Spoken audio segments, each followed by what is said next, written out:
Thanks, Ron. So, one sec. You Yep, we're good. I think you're good.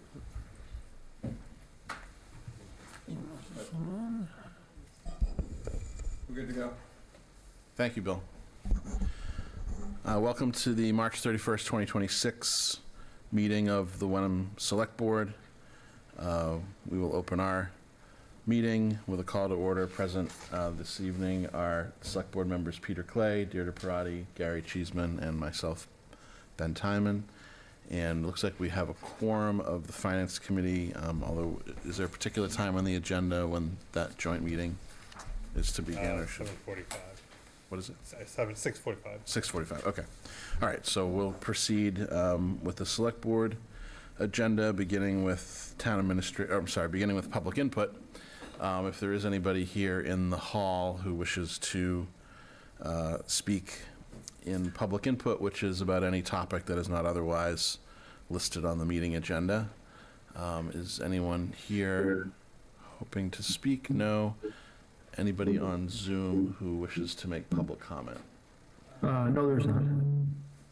All right.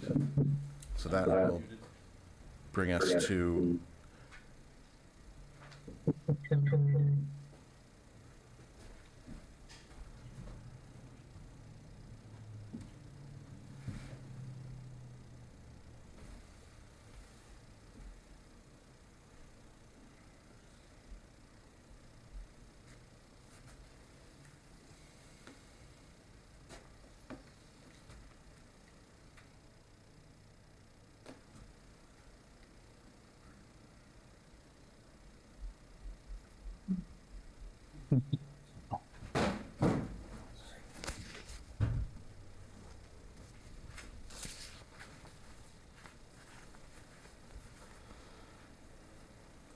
Start talking now.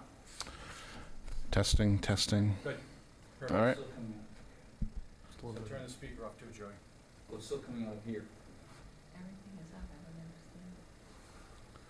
All right, can we proceed, or is... Yeah. Okay. Town Administrator's update and town announcement. Steve? Yep. Thanks, Mr. Chair. At first, I just want to introduce to everybody Ernie Jackson. So he is our new finance director, town accountant. He started with us on Monday and, kind of threw him right into it. So he comes to us with a very well-rounded background in finance, from staff accountant up through finance director with some stints as HR director as well. So he's able to tie the labor component in with the finance. I think, and maybe more importantly, I think he has a great personality and will fit really well with the team here in Wenham. So we're excited to have him. It's a busy time to start. So he says he feels like everyone's running around and he's kind of, but so it's good. We're excited to have him here. So just introduce him once the town meeting is over. We're gonna have a little coffee and stuff for folks to stop by and say hi, and also more send out an email and have everybody to stop by. But it's a tough time of year to do that. So after next week we'll do the rounds with introductions and get him on the tour with Chief Kavanaugh. Welcome. And for a second update I just wanted to make the board aware and give some kudos to Kate Mallory. So her, in conjunction with the Ipswich River Watershed, has formed a collaborative and invited and convinced Hamilton, Ipswich, and Beverly, including Wenham, makes up the 4 communities in the Miles River watershed, so that they can, basically join forces in their climate initiatives and pool their resources for grants and make them better positioned and more competitive in the grant process when getting these green community grants. So nice job, Kate. And they hosted their first official meeting today. And we expect big things, so it's exciting stuff. That's all I have for you tonight. Great. Thank you. I just wanted to recognize HW Cam and specifically Bill Melville for the excellent video montage that he put together on the occasion of the Mashita Water Company visit. for anybody who hasn't seen that video, it's really an excellent watch, and it covers the event that occurred and has a little bit of Wenham history in it, and I thought the production values were really pretty cool, so excellent job, and I think that's available to watch on HWCam as well as probably the Hamilton Wenham Community Facebook page, and I don't know, if we don't have it on the Wenham website, we probably could link to it, so that's all I have. Gary? Nothing here. Deirdre? I would like to just take a moment to acknowledge the passing of 2 Hamilton residents who I feel had great impact in Wenham as well. And I wanted to acknowledge the passing of Anne Marie Cullen, who passed away about 10 days ago. Was a wonderful substitute teacher at the Bucher Elementary School. I know my kids had a great time with her, and I think she will be sorely missed. I want to extend our condolences to Linda Mastriani, also her daughter, also a teacher, educator at Bucher, and to their entire family. And I also want to acknowledge the passing of Teresa Woodbury, who was the previous director of the Hamilton Council on Aging, who also passed away recently, and I think did a wonderful job of collaborating with Wenham and helping Wenham seniors as well as Hamilton. I think these are both tragic losses, and I just want to extend condolences to both of their families. Peter, anything? I have nothing. All right. Okay, with that, we move to the consent agenda. There are 4 items on the consent agenda: a 1-day liquor license for the Wenham Museum, and 3 separate appointments, all published on the agenda. Does anyone on the board wish to set any of those aside individually for individual discussion? Seeing no takers on that, I will entertain a motion to approve the consent agenda. I move to approve items A through D in the consent agenda as printed in this evening's. Second? All right, we'll take a roll call. Peter? Yes. Deirdre? Yes. Gary? Yes. And Ben is yes. That moves us to new business. Item E. So Yes. the town clerk is here tonight Oh, terrific. to discuss it. Great. Yep. So discussion and potential vote to select a date for a special election to fill the vacancy on the select board. And our town clerk, Diane Bucco, will be in a moment to speak to that.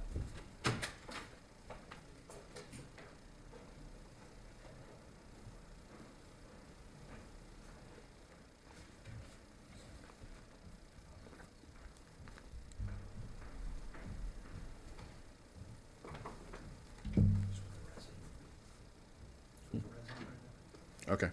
All right, why don't we move to item, well, We could do- we probably don't want to do G or H yet, right? Yeah, you could do probably J or K pretty All right. quickly. Item J, discussion and potential vote to authorize the Affordable Housing Trust to spend $100,000 of additional Affordable Housing Trust funds on the renovation of 2 Dexter Lane. Is there any discussion on that, either by Steve or Gary? Or- Just by way of background for folks that are unaware, is the Affordable Housing Trust purchased 2A Dexter Lane and is in the midst of renovating it. They, the select board granted them authority to spend, I think it was $200 in the purchase, and now it's looking for an additional $100,000 to complete the renovations. The money comes from the Affordable Housing Trust for this specific purpose, but needs the select board's authorization to spend the funds. Any comments or questions, Gary? The trust obviously has already voted on this. Yes. Yep. Yep. Any further comments, questions? Seeing none, entertain a motion on item J. Move to authorize the Affordable Housing Trust to spend $100,000 of additional Affordable Housing Trust funds on the renovation of 2A Dexter. Is there a second? Second? All right, we'll take a roll call. Gary? Yes. Deirdre? Yes. Peter? Yes. And Ben is yes. Thank you. That swings us back to item E regarding the special election. Diane? I apologize. No, it's okay. It's right in my face. So I believe that you wanted some information on what to do as far as the vacancy on your board. So there are two options to any select board that has a vacancy that's not at a time where there's an annual town election. You can take no action, no immediate action, or you can call an election. If you take no action, the position would remain vacant until the next annual town meeting.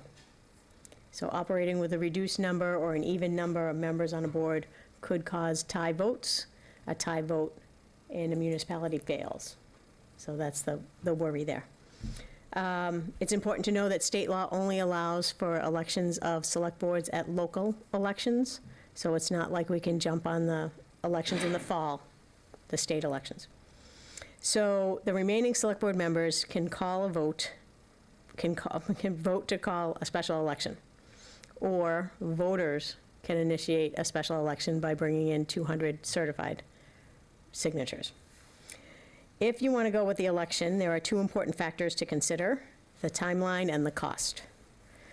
Due to mandated election deadlines, things that have to happen between when you call an election and when the election is happening requires about 60 to 64 days. It's roughly that based on holidays that might show up and cause the time to go a little bit longer. And then the other issue is the cost.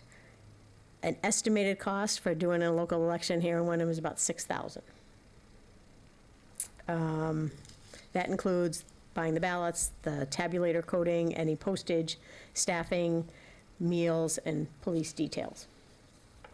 So I did play a little bit and wanted you to know that should you call a special election, say today, the earliest it could happen would be that first week in June.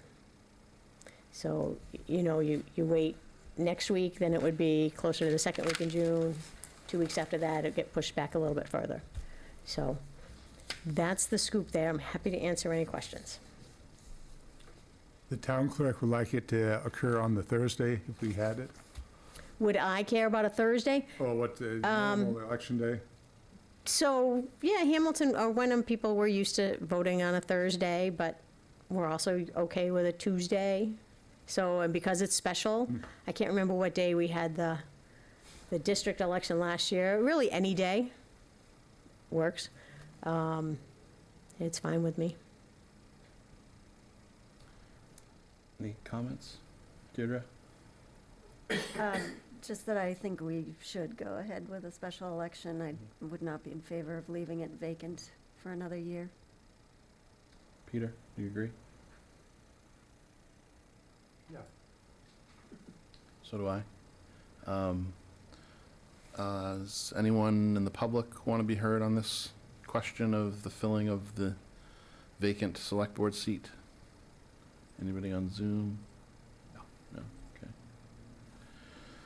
So if we were to proceed, June calendar, yeah. So, you have what, Flag Day on the 14th, Juneteenth on the 19th, so we could. It's like a little calendar in your brain. I know. But hit before that today. So, yes, so if you called it today, it's the 31st. By my calculations, my rough calculations this morning, we'd start as April 1st would be our day one, and I believe that election would end up being on June 4th, which is a Thursday.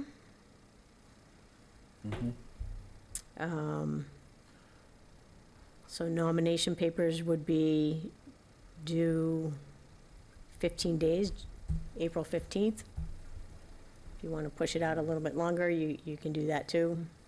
right. Does Memorial Day change the count at all? Yeah, it moves the day a little bit, but it ended up, I think, on the 4th.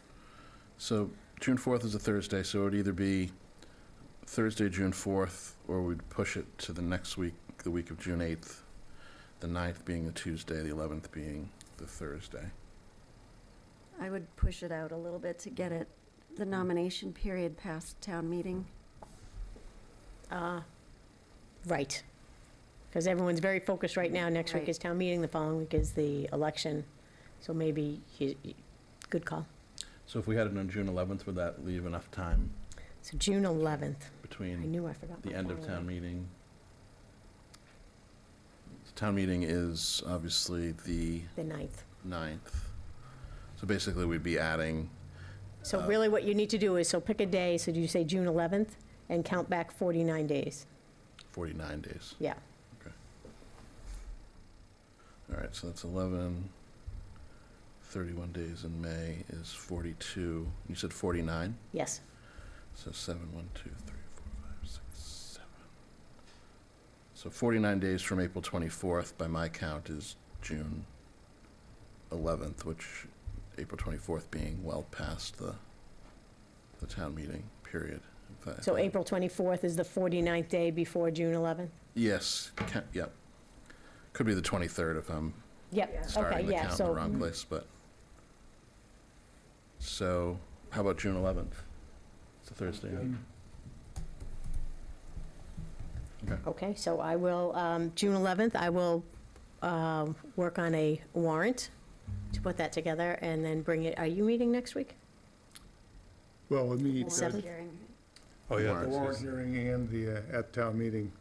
Okay, oh, you're not meeting on the 7th? Okay, but so, I'll get it ready and then, Yeah, we could do it on the, I know we were talking, we could add a couple small business items if necessary on Monday Okay. the 6th, if the Okay. board wishes. So should we defer a vote until then, or should we vote now I to think set the date? Either or. If you know the date now, there's no reason Might why as you well. Yeah.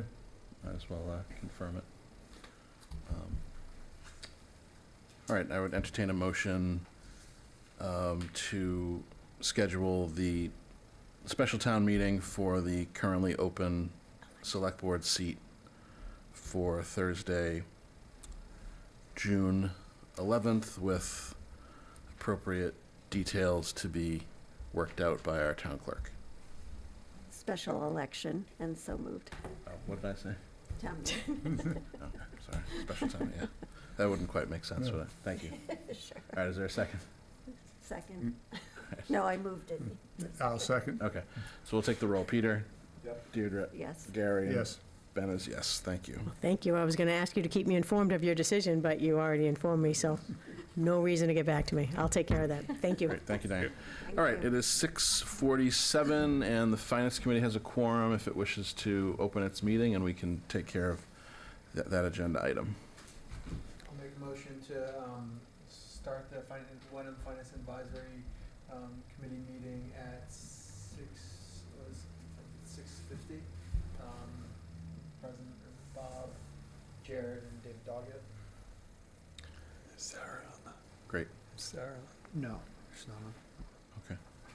All right, so our agenda item is discussion and potential vote on the Iron Rail Solar Project warrant article.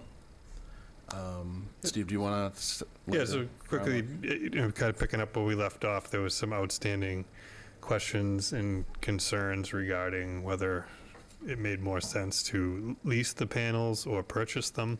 So, I want to thank Kate, Ernie, and Bob, who put in a significant amount of time over the last week with Select, conversations back and forth and financial analysis to come up with a package that they're going to walk through you tonight to help what we believe will have satisfied all your questions so that you can come up with a decision as to what, between the two boards, what is the best option for Wenham at this stage. And then just a reminder that right now the warrant is reflecting a lease. If the decision is to purchase, we would have to amend the warrant, which there are appropriate agenda items here to do so if needed. Great, thank you. All right, thank you everybody for having me here today, and especially to Bob, and also Sarah, who helped as well. Next slide, Michelle.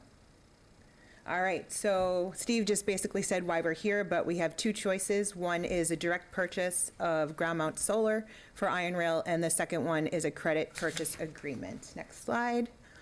I know Sarah had asked for an economic analysis of this, and so what we did was we had an Iron Rail best use study that was ended in 2025 that really said this area that we're talking about, the only section of it that could be developed whatsoever is basically the third baseline if you can see, I tried to blow it up, but it got all blurry, but the third baseline. Over there, we've got a riverfront area, so there's a buffer zone of 200 feet. We've got wetland areas, we've got floodplains, so it's really undevelopable. What it's used for now is for an overflow field for the Little League. And we have spoken with the Little League. I talked to them before starting this process to make sure that this wouldn't hurt the program at all. I was told by our recreation director, Sean Timmons, and also the Little League, that this is an overflow field for them, and they see the benefit to the town. The only way this could be developed on that third baseline would be to take down DPW and move DPW somewhere else. That's very cost prohibitive, so that has been taken out of the picture from that study. Next slide. All right, so one of the question was, what is the probability the system will be useful at the end of 25 years? The great thing is these panels have a 30-year warranty to ensure that they're producing what they should.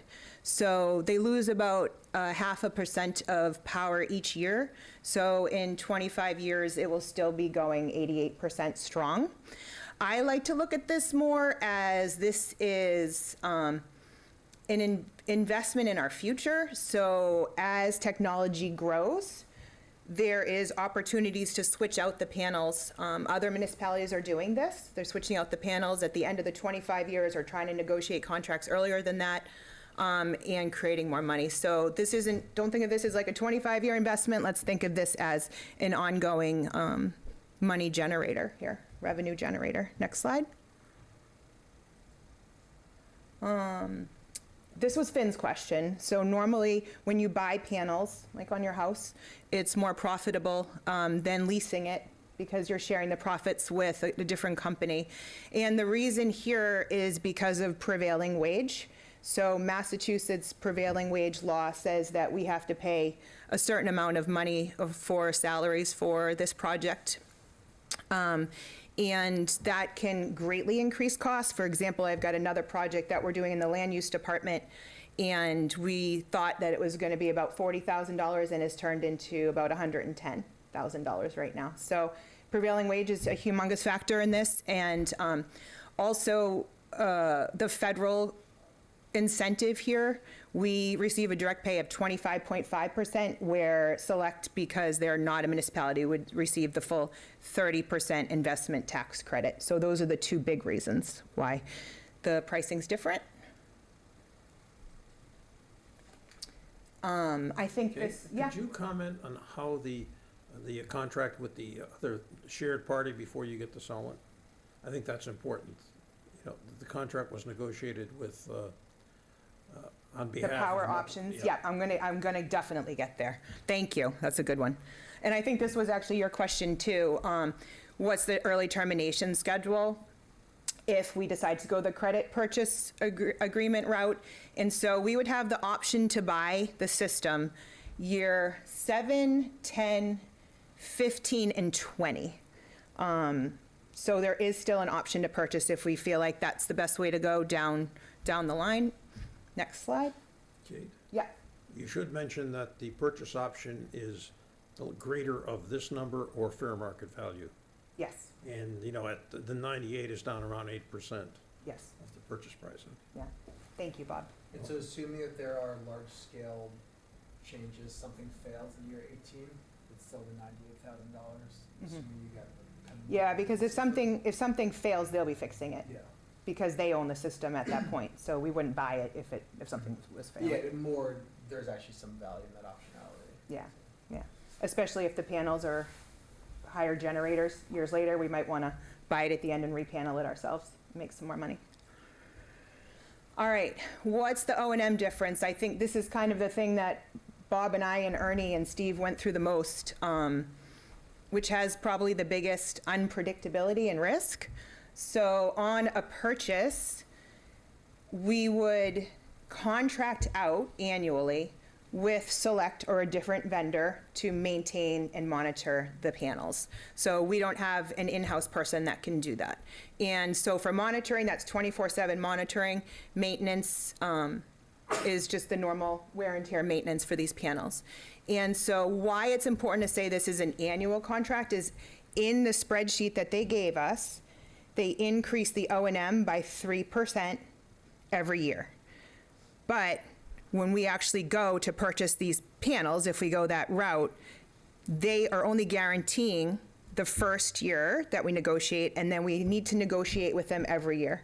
So if something happens and they say, hey, we want this O&M's gonna go up by 10%, we're kind of stuck. We can look for another vendor to help us, but that's the risk there. We will need to purchase additional insurance, which is included on the spreadsheets. So repairs. So these panels do have warranties in them, but they're for manufacturer defects for 12 years. So that basically means if the panel fails and it's not doing something it should. What it doesn't cover is what I was calling external events or acts of God. Say a squirrel comes and this happens, chews some of the wires. We're responsible for that. So we will have insurance that will cover these things. This would be like a lot of staff time to be going through to the different insurance companies. We do say that Select would be helping manage this, but we actually own this system. So we have to make sure that we have at least hired someone or designated someone to be monitoring the system as well as with the vendor. So O&M with the CPA is all on Select. They own all the risk. And you know that they want to keep the system running because they're generating income on it too. So these systems that they own, they're more likely to maintain really well. Next slide.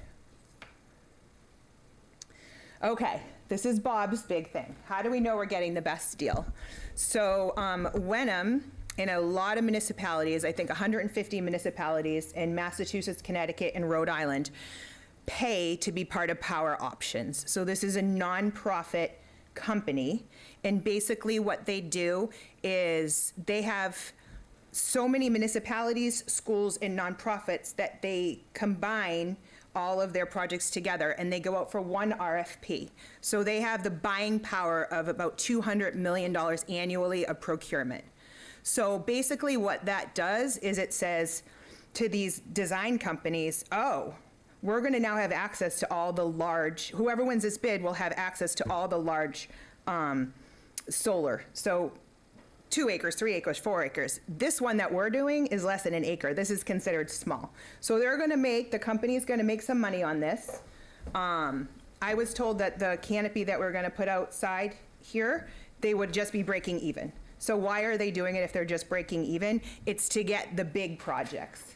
And so what they do is they go out, tens of 50 companies bid on this, select the company that won the RFP. So that means that they won with their large buying power, this is what they won. This developer gave us the best deal. All right, and this is a company that works for us. So they're not working for the developer at all. They make sure once we decide on the last thing, which way we want to go, they're gonna look at those spreadsheets. They have access to those spreadsheets that we are not given access to. And they'll go through every line and make sure that we're getting the best deal according to the RFP that was negotiated on our behalf. Yes. So, just make sure I understand. They have a pool of projects that they put out to bid that meet municipal bidding guidelines around the state?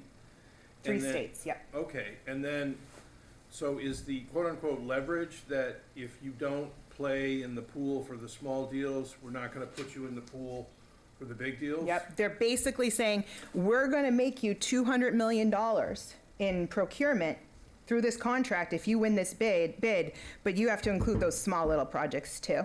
So yeah, you might break even. So we're part of a bigger Correct. contract? Yep. Okay, so Yeah. which then thereby assures that we get good execution because we're a little guy being dragged along together with the bid on the big profitable contract? Yep. And presumably there are other entities that are bidding on the same basis, In other words, is there not, it's not like the bus company where there's only one bidder every year. No, there's a bunch of bidders Okay. that bid for this. And we could have gone a different way and gone out with an RFP with this. We didn't have to go with Select, even though we're part of Power Options. But nobody would have paid attention to us, or they would have thrown up a big bid Yeah. because we're a small fry and they'd have to price it accordingly. Correct, which happened to us. Remember a few months ago with that solar canopy? Oh, okay.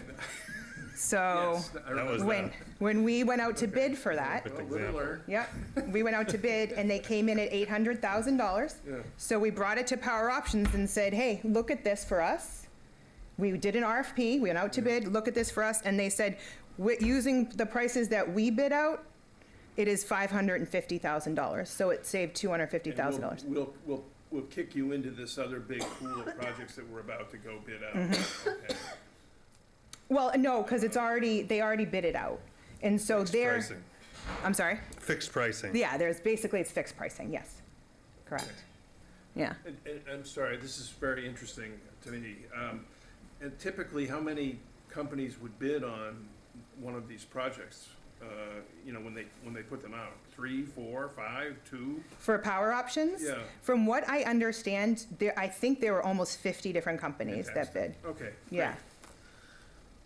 Thank you. Yeah, it's a great program, and I have to give credit to Vicki Masson. She's our energy manager, and she's the one that got us and Hamilton involved in this program. And they don't have to do prevailing wage? They don't have to do prevailing wage. Because it's a arm's They own length- it. It's an arm's length commercial transaction with two private entities. Yep.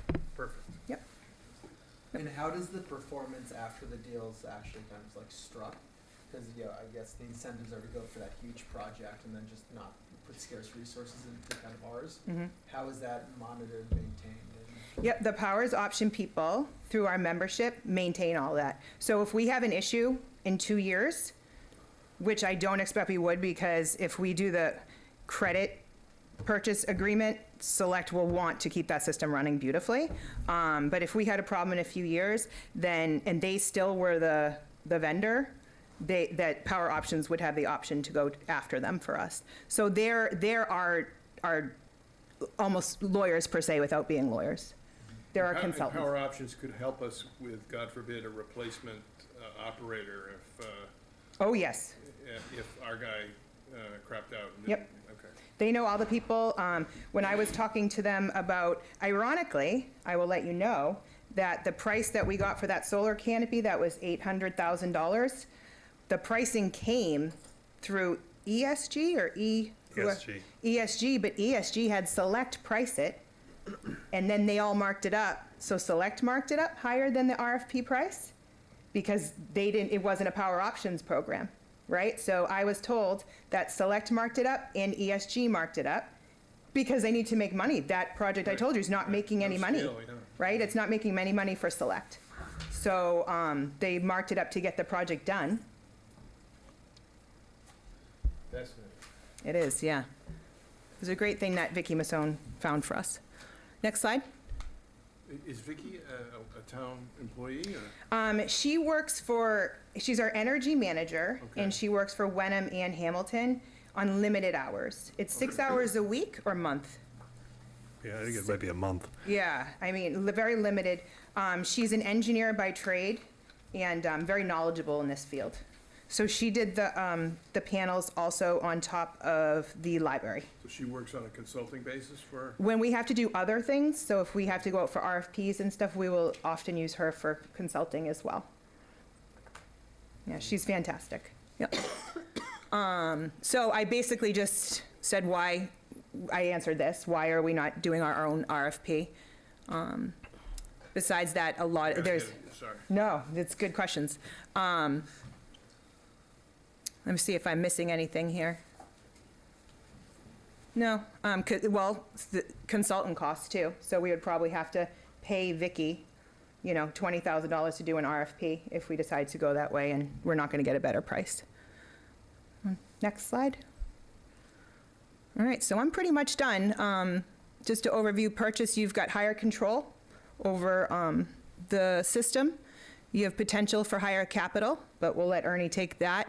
And we have higher operational risk, the CPA, no upfront costs, immediate and predictable savings over 25 years, And the risk is transfer to develop a minimal administrative burden. So yeah, I mean, for me, the administrative burden is kind of one of the biggest things. I know that Bob and I had talked about this a little bit, that you think you're hiring out people, but you really have to manage the people that you hire out. So it is a bit more of an administrative burden. Well, the thing is, if you spend $5K a year going up by 2.5%, you exceed the difference between the PV of the purchase Yep. versus the credit. So, Yep. you know, that the question is, how much does it cost us to provide those extra services? Yeah, and if we got someone like a Vicky, say, to do that, you know, for her to do an RFP, you're talking tens of thousands of dollars, not $5,000 a year. So I know it's apples to oranges, but. Ernie, do you want to take it over? Sure.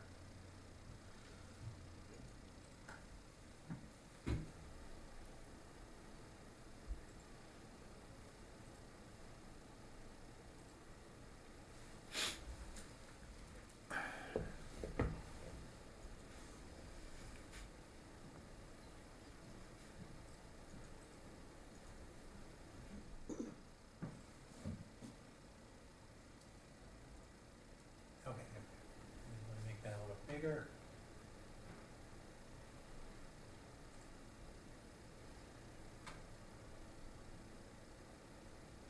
So one of the things that, we had some spreadsheets from Select. They were, everything was locked, so we couldn't see the assumptions behind them.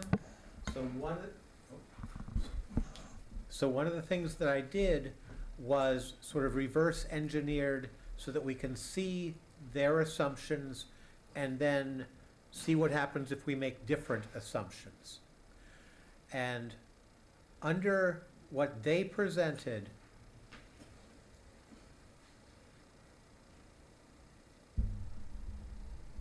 the purchase gives us a discounted cash flow after 25 years of 534 versus 485 for the credit purchase.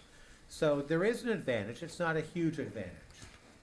One of the things that I think Bob had asked was, if they're going to give us almost $300,000 up front, why don't we use that money to just finance less? And that is a really good question. And if we do that, I'm sorry, who's giving us 300,000? the federal government, that's the direct pay. From the credit, the pass-through? Yeah, Yes. Okay. And So- that comes in year one? Yes. yep. So if we do that, now we are $101,000 more in terms of discounted cash flow than if we do the credit purchase. But, as Kate said, there's some risks. One, and this is the one that I have been thinking about the most, is just O&M, and not just O&M, but also, what about our time? And the time, the time of town employees. If we have to train somebody to learn how to become an expert in solar and pay them more, like let's say we want to pay them $5,000 a year more, just that is enough that we now make less money by the direct purchase. And as we said, there's a lot of risks here. I thought we'd just go through them all. One risk that Sarah had asked about is what happens if we just do nothing? And all of those savings are savings against a do-nothing model. So that's sort of our baseline. And either option, whether we do the credit purchase or the direct purchase, we've stabilized our electric pricing for 25 years, and granted this doesn't really flow onto the spreadsheet, we've reduced our carbon emissions, which is, as I understand, a goal to become carbon neutral by 2040 or 2050, I forget which it is. And either of those helps substantially with that. One other thing is that because Select is trying to be conservative, they have modeled that the electric costs will rise at 2.5%. And 2.5%, as I've come to learn over the last week, is really a magic number for everybody here. Historic average is that electric is rising at 3.2%, which means that every year it's making just a little bit bigger piece of that budget pie. Granted, it's not huge, but bigger is bigger, and a risk of inaction is that it is likely that our electric costs will continue to grow as a percentage of our budget. Also, one thing that is a risk of not doing things is that direct pay rather, that goes away, is it June 30th or July 3rd? I forget which it is, June but 30th. soon. So there's substantial risks of delay. If we look at purchase versus the CPA, and I've sort of ranked these in terms of highest risk to lowest risk. Under a purchase, we bear the O&M cost risk, all of it. As Kate said, they're assuming 3% annual increases, and then also there's some spikes when we replace power inverters. But all of these things are on a one-year contract. We could get into the fourth year and they say prices have gone up substantially. Now it's going to be a 7% increase. And all of that is out of our control. As we said, we don't have the institutional capacity to run this system. While some municipalities have, Kate, correct me if I'm wrong about any of these, there's only about 10, and they're all much bigger than us. So they can defray those costs better than we can. There is some debt risk. As we saw, purchase really becomes most advantaged if we apply the direct pay as a down payment, but that drops the debt below $1 million.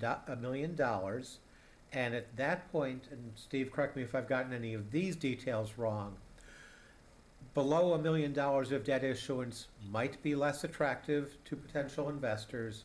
We might need to explore short-term debt. We have an interest cost risk with all of this. Again, holding everything else equal, if our interest goes from 4.5% to 5%, almost half of our advantage gets lost just to interest. And that's something that is a fairly real possibility. We will of course take out insurance on this, but insurance, if something goes wrong, there's a deductible. And if something goes wrong 5 times, then there's 5 deductibles. So insurance has its own risk. It's not completely offset by the price of insurance. There is some risk of panel prices changing. We're assured that most of the volatility is out of this market, but it's not zero. And then the last risk is that the federal government could just cancel direct pay ahead of schedule, because these things happen now. And that's unlikely, but we could be suddenly finding ourselves with a $300,000 reimbursement that we thought we were going to get, and we don't.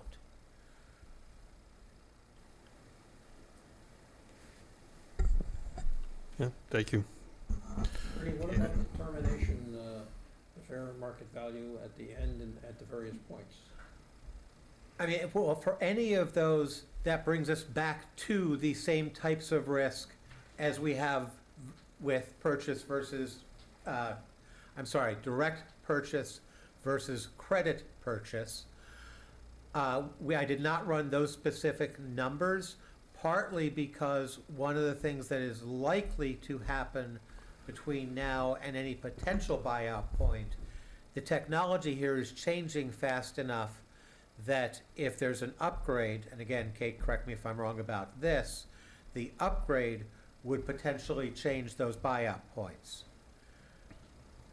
So we would still have the same risks. It's harder to quantify simply because there's enough unknowns to what the real purchase might be, because we probably would want better panels if we can get them in the meantime. I'm not sure if that answers your question or fails to answer the question. Well, the PV of 15% fair market value purchase would be 83,000. Okay, I'm unlikely that you're actually going to get that. I mean, I think that's in there for tax purposes because Yeah. the accelerated depreciation that the vendor would have, you know, if you expected 5% at the year end, it's about 28,000. So I'm not suggesting it changes the thing, but I think it's something you need to keep in mind. That is, the purchase price is fair market value, yes. greater fair market value, or the schedule that's in there. But there is no, and again, correct me if I'm wrong, there is no schedule for post-year 25. At that point, it is just fair market value, which weirdly, as you pointed out, is likely to be higher than the purchase price at year 20. Maybe. You know, my take on it is a little bit for presentation for tax purposes. Fair. Because they've got to be looking at a decent residual in order to get the accelerated depreciation, so this doesn't get converted on their books into a loan. So Yep. I'm just presenting that as a piece, you know, that, so it doesn't surprise us. All right, well, thank you for the very clear presentation, Ernie and Kate. Just to remind everybody, the state of play here, 2 weeks ago, both boards voted to put the credit purchase agreement option on the warrant, and so I believe that the only potential votes to be taken now by either board would be to pivot to the direct purchase option. Are there any other comments or questions from members of either board? Bob? I'm not sure, you might want to double check the minutes in terms of whether we actually did that. I recall that you took a vote that to put it on, I mean, there's no harm in taking another vote, but. I'm just trying to protect us. Yes, that'd be fine. I mean, just, we could take, the FinCom could take another, but I know our board voted. Yeah, so actually, the select board is the only board that put it on the warrant. Yes. And we put it on Right. as is now. Right.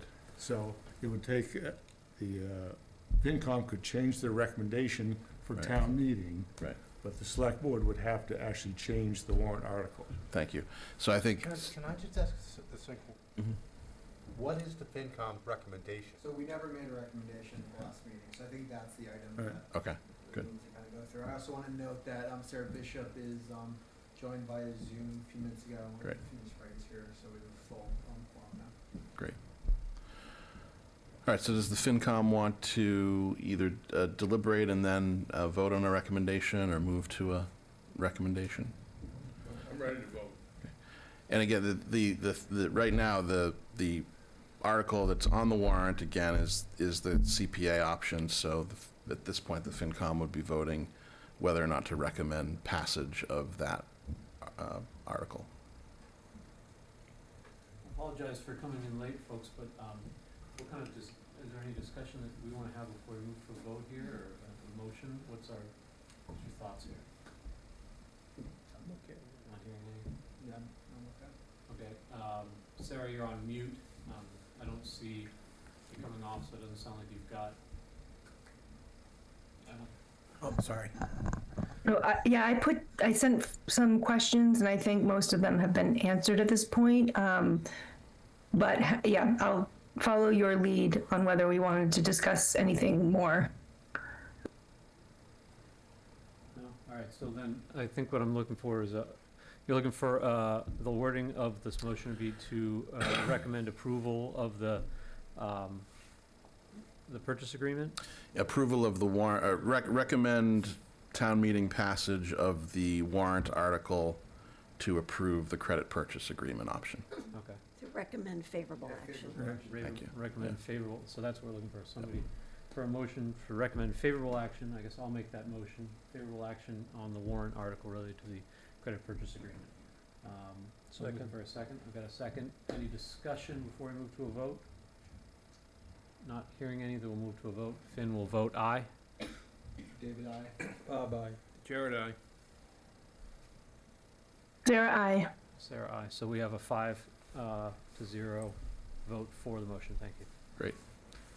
Thank you, and thanks again for everyone, Bob, Kate, Ernie, who and Sarah, who put a lot of time into some of these analyses. And looks like we've made a good recommendation. So is there any other Finance Committee business to be had tonight? I do have one point. Okay. There was one question that is outstanding that we did get an answer to. Obviously, I don't think it's going to change the decision, but the question was raised on how the credit rating agencies view this sort of lease versus us taking out debt to purchase them ourselves. And, if one would be, viewed upon in a negative light, should we have to take on significant amount of debt with an additional school program? And it actually, the borrowing would weigh more against us than the lease. They wouldn't see the lease, given the type of lease this is, they wouldn't view that as a negative at all, and it wouldn't show up in like our debt to revenue structure. So this would be the more preferable solution if just looking at it through that lens. Understood. Okay. Thank you for researching that for us. Yep. All right, does the Finance Committee wish to adjourn?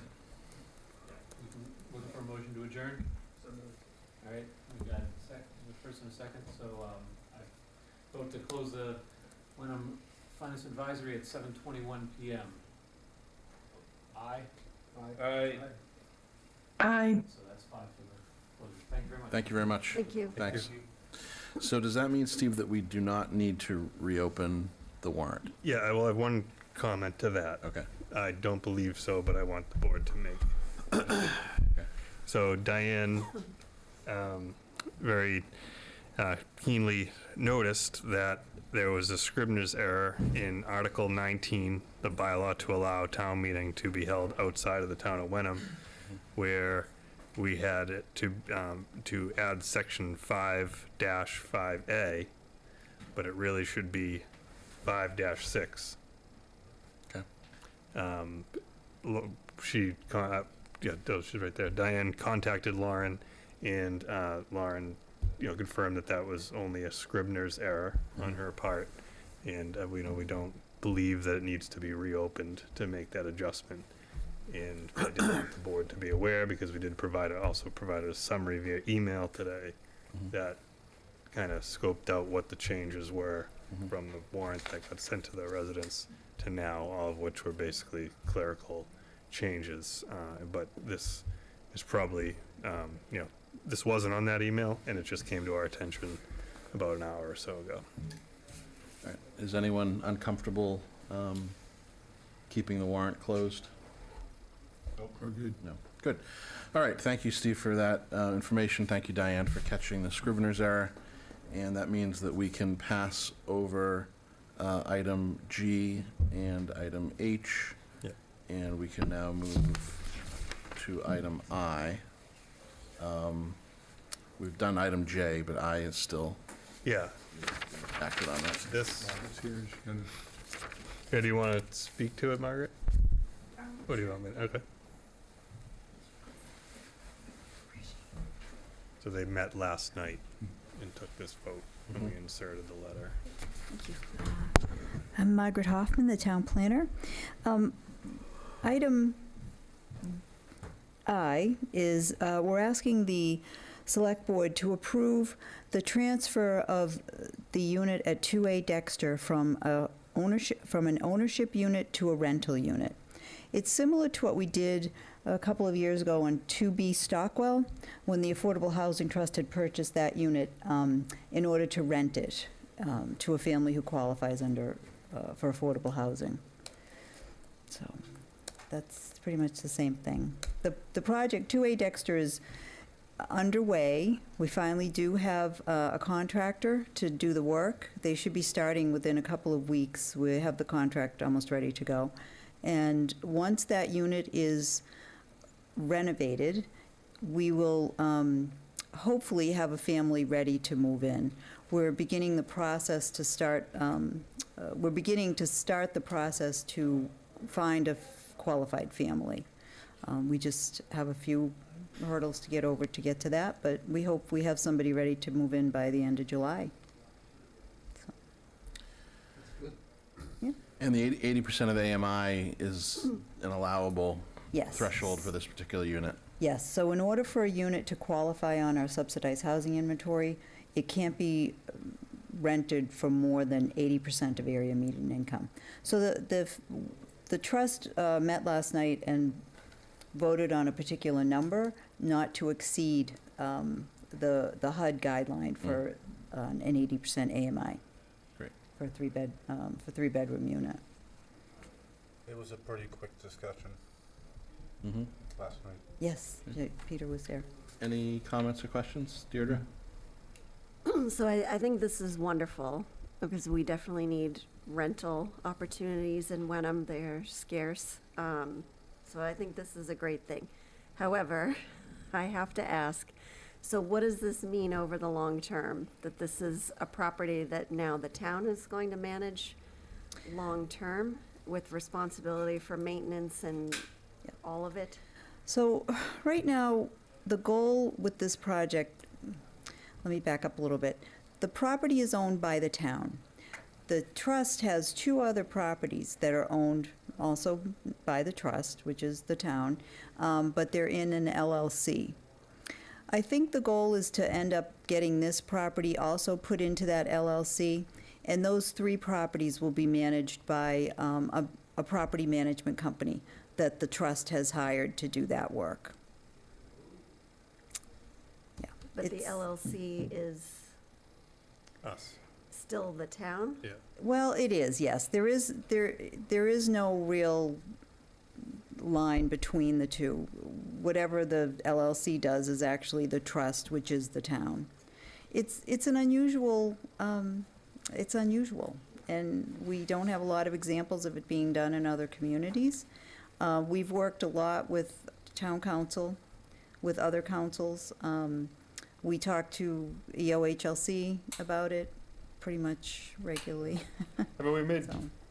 big strides, I think, in pulling the trust operations into the town umbrella, and, to the extent that, like this project Kate alluded to, the project she mentioned was 40 to 110. It was 40 non-prevailing wage, and then it was 110 essentially, very similar scope, prevailing wage. So, and then you had to procure it through procurement law. So, and that's another expense, because generally the larger building projects like that, I know only 100 is not very large, but it becomes pretty tedious pretty quick when you're talking public building projects, and how to procure them and advertise them appropriately. So, we bring either Vicky or similar vendor in to assist with that in the bid openings. So we've done that, and the trust has, is willing to do all of that. But, to the extent it changes the economics of, these holdings, I think that remains to be seen. So again, I'm all for creation, catalyzing, making these affordable housing opportunities happen, and rentals is a bonus. Yeah. But my concern is over the long term, and Yeah. what the town is engaging in with liability, with expense, with staff time. Because we just had the conversation, right, on the solar panels, that we don't want to actually take on the liability, the staff management time, and all of that. We're having the same conversation about the iron rail property, trying not to be property managers, renters, and all of that. So I guess what I'm asking is to have a conversation about the long-term strategy here also, because I'm not sure the town should be property managers over the long term. And is there a pathway by which Affordable Housing Trust continues to catalyze, refurbish, make these things happen, and hand them off to some entity, partner, something?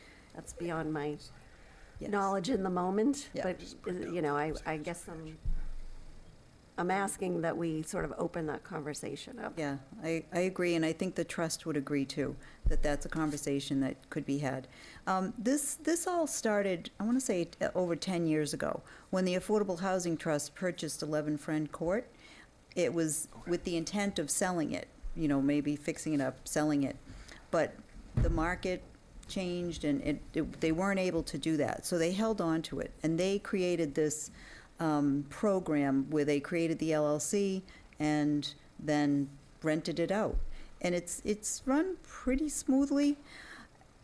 And then when, a few years ago, another unit that the town had the first right of refusal because it was already an affordable unit, the trust said, well, why don't we buy that and turn it into a rental house, a rental property like we have over here? Because it seems like these rental properties make money for the town. They collect rent, and up to this point, there hasn't been a lot of costs to do that.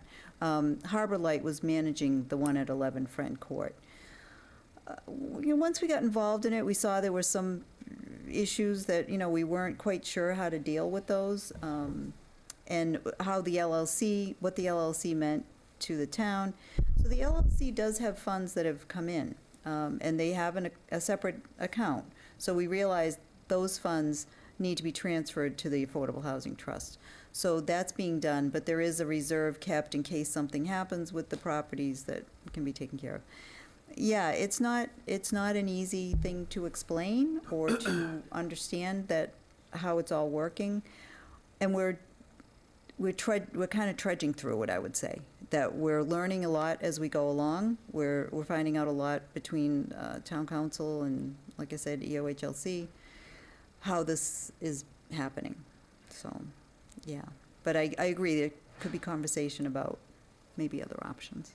Yeah, and are all the true costs being realized, right? Because this has to take a significant amount of staff time, I would imagine. Is that part of the equation? Yeah. You know, I think then there's opportunity cost, if it's your time or staff time, on other boards, committees, and functions. So I just think we need to look at it a little more expansively and think about what makes sense for the future. Again, I'm all for affordable housing and not trying to put the brakes on it, but it's the long-term management. Absolutely. Is the concern. All right, any other comments? Yeah, we should probably just double check that no one in the public. There is a Huntley Skinner has. Okay. Yeah, Huntley's the AHT chair. Great. She is. Hi, Huntley, go ahead. Hi, I can't, oh, there we are. Let's see, you can't see me. Let's see, how can we do that? Well, let me just talk for you. I just wanted to let you know that one of the things that's been really helpful to the staff in Town Hall around this is that we have hired a managing company that manages the things, the two houses in the LLC, and they have some accounting pieces that they're doing for us that has really streamlined and reduced the amount of work that's required of Margaret and of me to sign checks and to do that sort of thing. And they've really helped us a lot. And I think just to help Deidre with that, we are trying to reduce the actual amount of staff time that's being used to manage these facilities. And the managing company that's working on it now has done a nice job. They have an accounting component to it, which helps pay bills, and they send us financials every month. And so we're able to see exactly what's being repaired and how the rent is working, and things are very transparent. And so I think it's helped Margaret a lot. And I just wanted to share that comment with you. Thank you, Huntley. Thank you. All right, I'd entertain a motion under item I. I'll read it. Okay, move to authorize the Affordable Housing Trust to rent the unit located at 2A Dexter Lane to households whose income does not exceed 80% of the applicable area median income on such terms and conditions as the trust deem appropriate, and to authorize the trust to record a regulatory agreement on said property. Second. All right, we'll take the roll. Gary? Yes. Deirdre? Yes. Peter? Yes. And Ben is yes. That's unanimous. Thank you. Thank you, Margaret. And that moves us to item K, discussion and potential vote to designate Town Treasurer and Collector Belinda Young as custodian of parcel map 7, lot 38A for the purpose of disposal through auction and to set a minimum bid amount. I think this is a lot that we've discussed in the past, so unless anybody has comments, we could take the motion. I'll do it. I move to designate the town treasurer collector Belinda Young as custodian of parcel map 7, lot 38A for the purposes of disposal through auction and to set the minimum bid amount equal to the FY '26 set value of $26,500. Second. Thank you. We'll take the roll. Peter? Yep. Deirdre? Yes. Gary? Yes. And Ben is yes. L, Town Administrator to provide update on disposal of 24 Cherry Street. Yeah, so that process seems to have regained a little bit of traction at the state level. So a couple updates on that. There, the historic nature of the building it's unlikely that it would be a marketable requirement, meaning that it would add significant cost to the development. However, in the extent that somebody can integrate some design elements of the original structure, it would be awarded, it would be a preference to those applications given. And then the other piece that comes up that we're talking about is affordable units or market rate units. So right now, the board has agreed to 3 units there, which is what is required under the act. It kind of ties into the funding piece. So the Affordable Housing Trust had requested from the CPC $300,000 to essentially $100,000 per unit. The CPC did not award that grant this year to them. They have the funds in their trust, but are, at least as far as I know, unsure whether they want to commit and how much money they want to commit of their existing funds. So based on our most updated information is to make 3 units work affordable, they'd be looking at an absolute minimum of $100,000 per unit. This is again with the state, the people who procure and dispose of these projects all the time, to make it economically feasible for a developer to make 3 units affordable. So with that, they asked, we don't need an answer tonight, but as we get this discussion going, is there any appetite for more units? So they can put more units in there, as many as they could possibly fit, but that would lower, again, we don't have any numbers exactly how much, but that would lower the amount per unit by allowing more density and, thereby increasing the economies of scale for the developer and the ability to get the development done. And if there isn't money, or, likely we would never achieve the amount of density required to do it without town money for affordable, then it would be the affordability component is a preference. And if we don't get that, it would default to a market development. So that's roughly how they're moving towards drafting the RFP right now. Again, we're going to continue to get a final peek at it and give our feedback. But I think, Kara, is that, Margaret, was it really just looking for a general sense if there'd be any appetite for more units? Or if, 3 is, already 3 times as dense as the neighborhood. And there was a lot of talk about the unit amount already, but they were just wondering. Again, we don't need a question. We don't need an answer today. If you can think of any additional information you'd like to see, we certainly can get that for you and help, move the discussion along in future meetings. All right, I'm confused. Okay. So the density question is because there isn't a commitment to put the $300,000 towards the units? Yes, in a sense that they were thinking that $100,000, when I said They- minimum, the state is probably on the light side, that they wouldn't get any bidders, but they could try.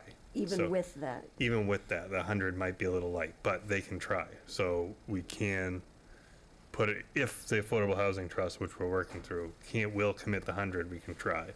But there's a possibility that even that isn't enough. And to get the affordability component, we would have to increase the unit count or let it go to market. But we don't know by how much we would have to increase the unit count. And, sorry, one I more. mean, probably they had mentioned a barn structure in the back with 2 additional units, so I think they were looking at roughly 5 units. Which isn't terrible, but, sorry, one more question. What's the hesitation with the Affordable Housing Trust?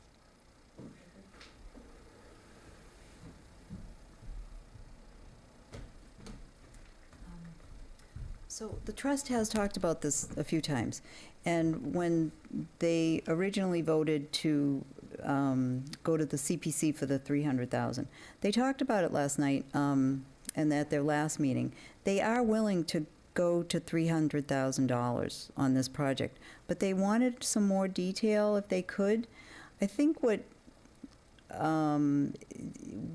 I think we need to understand is that the state simply wants to put out the RFP. They have no, they don't know what the plan will be. They don't know what the design will be. They don't really even know how many units. They just want to put it out there and say the town is willing to put in the 300,000. And I think the trust will do that.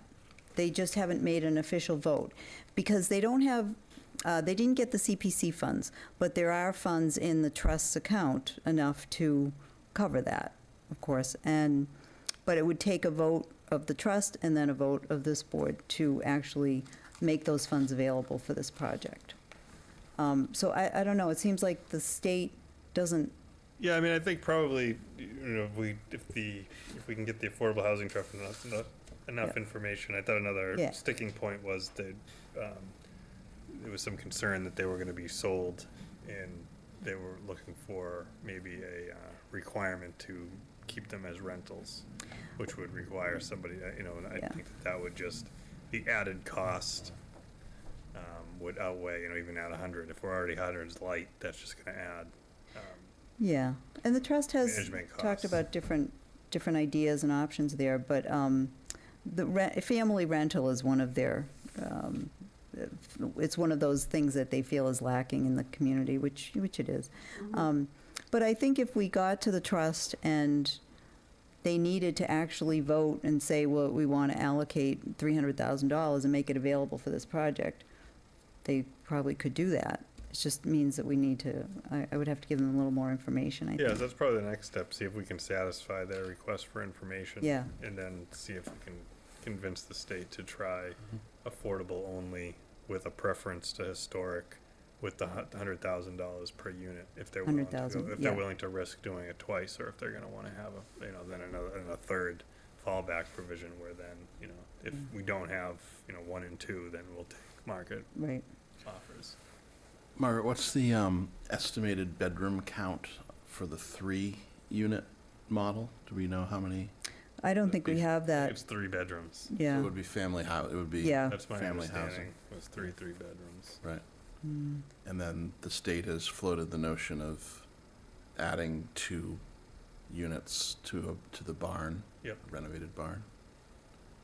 I wonder if, let's say that the ultimate project that was approved was 5 affordable units with $300,000 from the AHT, which would be, I believe, a more attractive package from the state's perspective for developers, whether the state would see moving the historic preference to historic requirement, if that would, those things together, whether that would fly.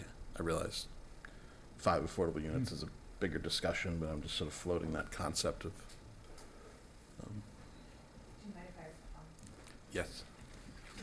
No, I don't mind. Yes, I do. So how the state framed it to us is they only want to go out for the RFP one time, because it costs tens of thousands of dollars to get this RFP out there. Right. And so basically, what they want to know from us is kind of our worst case scenario, like what are you willing to accept? And then they go from there. They start with the historic, and if we can't get it, are you guys willing to say you can bulldoze it, basically? Like what is the maximum thing that you will allow on each of these different categories that Right. Steve mentioned? Right. And so then they can build the RFP off of that. So start at the historical. If that doesn't work, then you say, all right, they're gonna bulldoze it, but then it has to be affordable, and if that doesn't work, all right, then we're gonna bulldoze it, and it's gonna be market. Okay. I wonder if they could build in like a layer of, I guess, like if we came up with like a chart or a grid that was like, you know, our preference is Decision tree historic, analysis, yeah. you know, then it's, you know, historic and affordable with 3 units and $300,000. But if that doesn't work, it's like historic and affordable with 5 units and $300,000. And if that doesn't work, then it's, you know, maybe historic and market. And then if that doesn't work, then it's just purely market. And that's what they're looking for, exactly.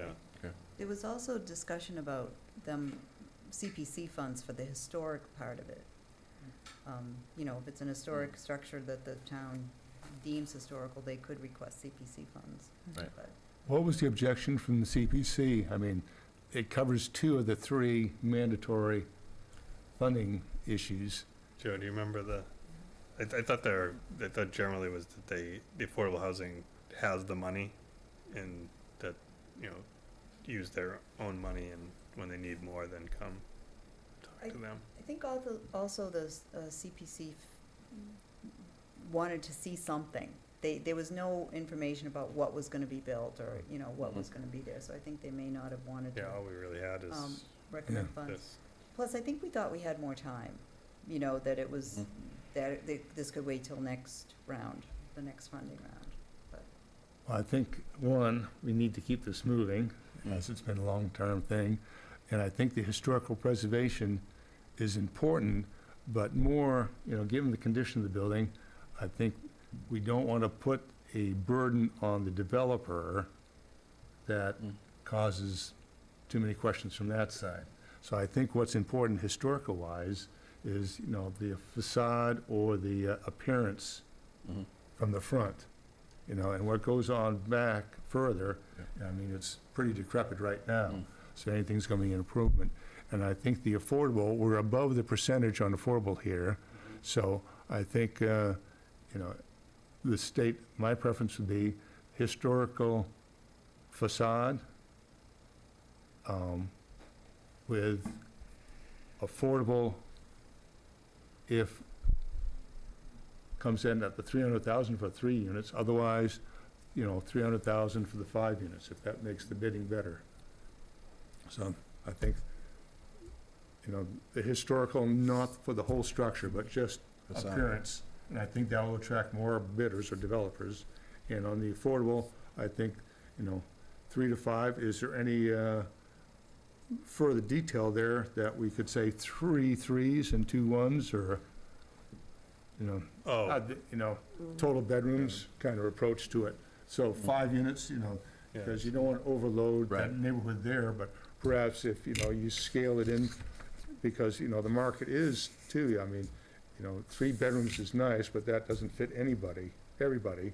So perhaps talk to the state and say, yeah, we can go for 5, so long as it's a 3 3 2 1 1 or something like that. Yeah. See if that's a possibility. Yeah, that's a great idea, because that, you could do 3 3 2 1, so that would be 12 bedrooms, if I'm not All right, so if we did, I'm just thinking next meeting, if we come back, Huntley also has her hand raised. If we come back with a grid, you know, we'll rewatch the discussion. But ultimately, at the bottom, if all else fails, you know, the board is, you know, a market developer. Yes, definitely, and you also got to balance the fact that if it defaults to market, that essentially is going to bring in more revenue that we could turn around and apply to the Affordable Housing Trust. Before we go to Huntley, Peter, Deirdre? No, I think what Gary's saying makes sense. Okay. Yeah, I agree, I guess with one caveat is that I would prioritize the affordable component over the historic if it came down to it. I agree with that, too. Yeah, I agree with that, too. I think that, and before, Huntley, we see you have your hand up.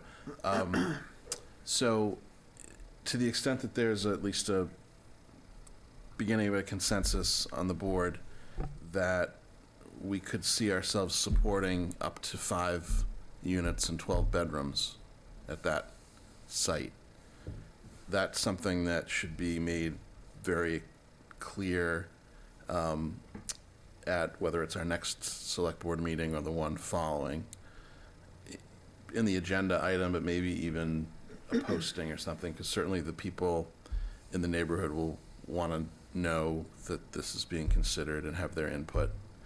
And others in the town may wish to be heard, because if we, if there were to be 5 affordable units there, that's a pretty big deal for the town. I mean, that, and we're already over a 40B, but that's okay.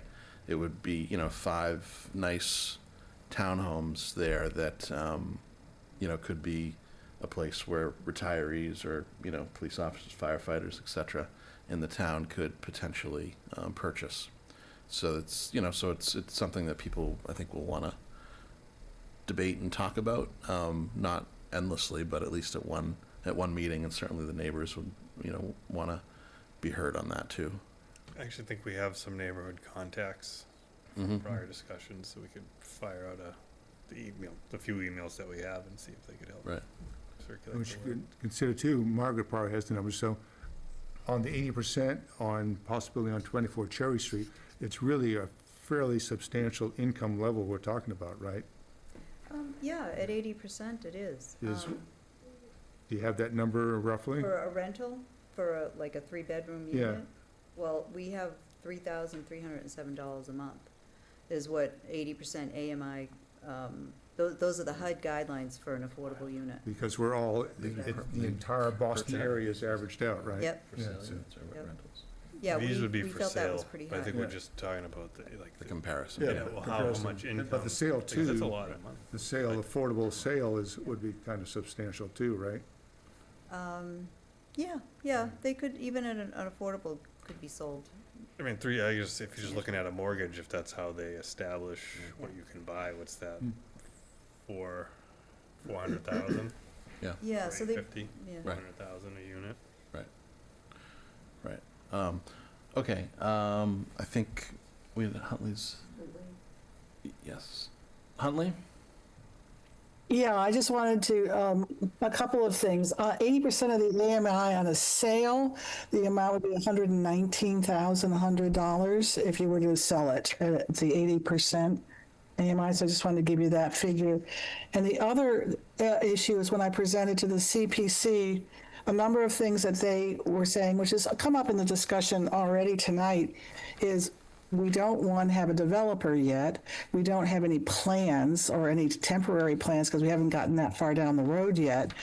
And I know that for the CPC, they wanted all of that information. They felt that it was too vague as far as what we were presenting for and asking for with the 300,000. So I think in our conversation with the state, and I think, Steve, you're working on this with Margaret, it would be really helpful to have a little more clarity as to what is being imagined. And I know the RFP has to happen in order to get the developer, so it's the chicken and the egg situation. But in order for us to consider, what might be on that property or what they're thinking about, if they had some ideas or a little more detail, I think it would help support our conversations with neighbors and with the rest of the community and with the CPC, because I would like to come back again next year around this if we have more clarity. So I just wanted to share that. It's very hard to, say what it's going to look like, because, part of the decision of going down this road, allowing the state to, run the process, obviously, with us, but, they have to give the developers, like, we're putting these restrictions on it, like these little restrictions here, but, like, you can't really go in and say, this is exactly what it's going to look like. It just gets far too complicated. So, like, outside of, a relatively modern townhouse style. You know, we can pull from other communities, you know, low income townhouse style, what they look like, to give an example. But that's, you know, there's no guarantee that that's exactly what's going to be built there. I do have to ask, do you think you want the Affordable Housing Trust to take an actual vote to say they're willing to contribute $300,000 to this project prior to the RFP going out so that it can be included, but with certain parameters around it, maybe saying, you know, they'll go up to the 5 units, or if the trust might say 3 units, whatever. Is that something that we should be considering doing? Yeah, absolutely. I think that they can't come out with the RFP until we know one way or the other. Yeah. So that's why if AHT needs more information, like to the extent we can get it, like we'll get it for them, like to try to be as clear as possible, but knowing that, you know, it's to some extent it's out of our control exactly what's going to go Okay, there. question to the Affordable Housing Trust is simply the financial. Are you committing $300,000 to affordable housing, whatever size or shape select board decides on? Because that has to go, and they've been pretty clear with that in the beginning, that if the town can guarantee any money, that really has to go in the RFP. Has to be in the RFP first. Yep. Yep. Okay. All right, so if you were to go back to the state, whoever's in communication with the state, and say, how about this as a concept, potentially 5 moderate income, 80% AMI units, a mix of 12 bedrooms, with historic preservation limited just to the facade or maybe as a preference, and the potential of $300,000 in AHT funds, what the state thinks about that as far as marketability. And then if we get good, you know, vibes from the state on that, then whether it's in our next meeting or the meeting after that, we could have a sufficient time to advertise that that concept is something that the board might be voting on to recommend to the state or to authorize the state to put into an RFP. Does that make sense as far as kind of progression? There's just one thing about that lot. It's not too big, and a 12-bedroom septic system might Yeah, be, fair point. yeah, difficult to get on that Yeah. property, but I think that's what the developer will figure out. Parking, yeah. Yeah. All right, Thank great. you. Thank you very much. All right, that moves us to item M, which is review and potential update of the select board report for the annual town report. So that was in everybody's packet. I don't know if everyone had a chance to look at it, had any comments. Thank you to Steve for being the primary drafter of that. The version in here has a few suggested edits that I added and may also have had input from others and changes to it. So, does anybody have any comments or questions about the? Looked pretty good. It's a 6-page summary, and it covers lots and lots of ground. I've had server issues all day today. What's that? I've had server issues all day today. Oh. I can see it's not loading. But, I should take the opportunity too to thank Michelle, who is the Yeah, producer she's of the entire absolutely- report. Yes, yes. It's a huge lift. Yeah, thank you. Massive.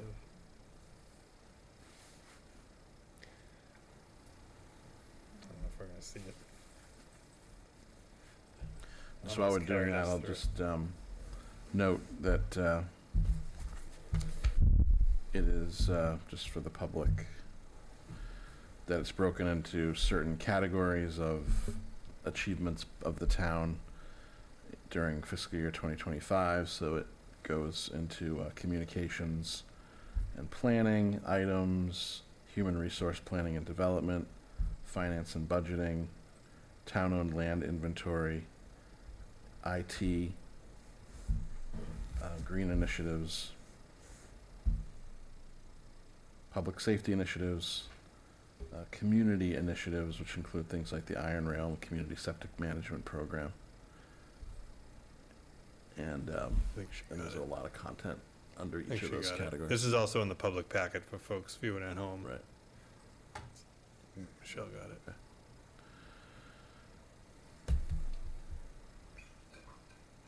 Yep, so those are the categories. We put the new logo in there.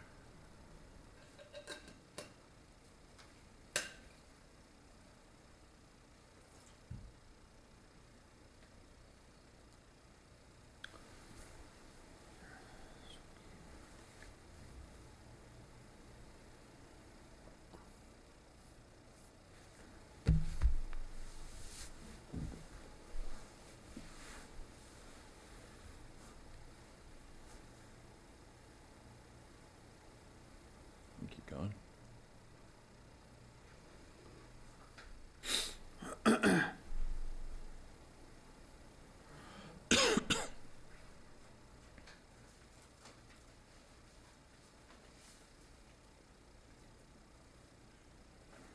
We Boy, expo- does my wife give me heat about that 25-mile-an-hour thing. She really does. All right, any comments, proposed changes, anything else to the summary?